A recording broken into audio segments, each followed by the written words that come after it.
বিচ্ছেদের পর থেকে সাকিরা ও জেরার্ড পিকের মাঝে বাড়ছে তিক্ততা। সুযোগ পেলেই প্রাক্তনকে নিয়ে ক্ষোভ উগরে দেন গায়িকা। কিন্তু সম্প্রতি হঠাৎ কি এমন হলো জানিয়ে এক সাক্ষাৎকারে সাকিরার এমন ক্ষোভ প্রকাশ।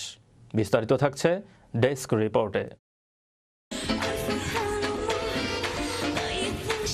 বিচ্ছেদের পর থেকে সাকিরা ও জেরার্ড পিকের মাঝে বাড়ছে তিক্ততা। সুযোগ পেলেই প্রাক্তনকে নিয়ে ক্ষোভ উগরে দেন এই গায়িকা।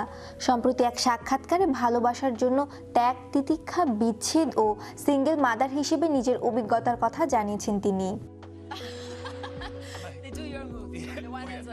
ওই সাক্ষাৎকারে পিকের সঙ্গে দীর্ঘ 11 বছরের রোমান্টিক অধ্যায় নিয়ে মুখ খুলেছেন সাকিরা। তিনি বলেন, দীর্ঘদিন নিজের কেরিয়ারের বিরতি দিয়ে জেরারের পাশে ছিলেন, যেন সে ফুটবলে মনোযোগ রাখতে পারে। ভালোবাসার জন্য প্রচুর স্যাক্রিফাইস করেছিলেন। দাম্পত্য জীবনে মিলান ও সাশা নামের 2 সন্তানের বাবা মা এই তারকা যুগল। 2022 সালের জুনে তারা বিচ্ছেদের ঘোষণা দেন। তখন এক যৌথ বিবৃতিতে সাকিরা পিকে বলেন, সন্তানরাই এখন তাদের সর্বোচ্চ প্রায়োরিটি। তাদের ভালোর জন্য আপনারা এই প্রাইভেসিকে সম্মান করবেন। বোঝার জন্য ধন্যবাদ।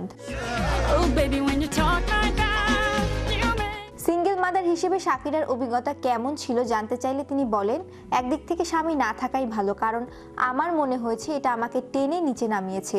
এখন আমি কাজ করতে পারছি, গান লিখতে পারছি, গান বানাতে পারছি। এটা আমার জন্য ভীষণ জরুরি, যা আগে বুঝিনি কখনো। তিনি আরো বলেন, সমাজ আমাদের শেখায় সন্তানদের সামনে নিজেদের আবেগ চেপে রাখার জন্য, কিন্তু আমার মনে হয় এটা ভুল, কারণ তারা সব বোঝে। তাদের সামনে এসব বিষয় নিয়ে কথা বলে তারা বাস্তবতা সম্পর্কে বুঝতে শিখবে। শিশুরা বুঝতে পারে বড়রা যখন তাদের সামনে মিথ্যা বলে, তারা সত্যটা জানতে চায়। এদিকে দীর্ঘ 7 বছর বিরতির পর শুক্রবার মুক্তি পেতে যাচ্ছে সাকিরার দ্বাদশ album women don't cry anymore. আর এই বিরতির জন্য স্প্যানিশ ফুটবলার জেরার্ড পিকের ঘাড়ে দায় চাপিয়েছেন এই কলম্বিয়ান পপ তারকা। শ্রেয়া রায়, বিশ্ব বাংলা 24, বিনোদন ডেস্ক।